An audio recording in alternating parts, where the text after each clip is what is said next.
What happens when the politics of a far-off land seep into the American academic sphere? Today, we're seeing a wave of student-led demonstrations at universities across the United States. At the forefront is George Washington University, where students are standing in solidarity with Palestine. They're demanding their institutions divest from companies that profit from Israeli occupation.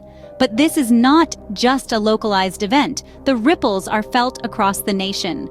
As students take a stand, the impact is far-reaching. Across the nation, from New York University to Yale and Columbia, students echo the call for justice, igniting a wave of similar protests. The reactions to these demonstrations, however, are as varied as they are strong.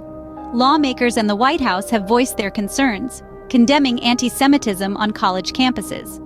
Meanwhile, Israeli Prime Minister Netanyahu has expressed his disapproval of the protests.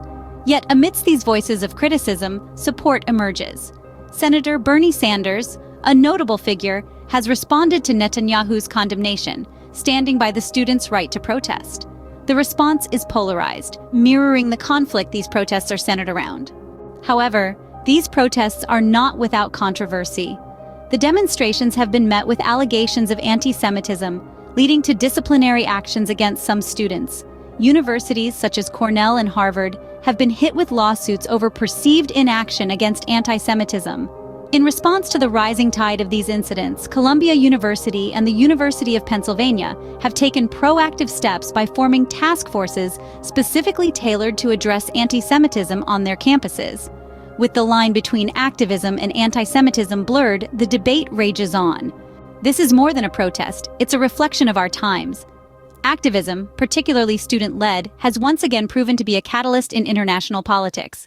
These demonstrations, while controversial, have managed to draw attention to the Israeli-Palestinian conflict on a global scale. The ripple effect has been felt across the academic sphere in the United States, with universities coming under scrutiny for their handling of these protests.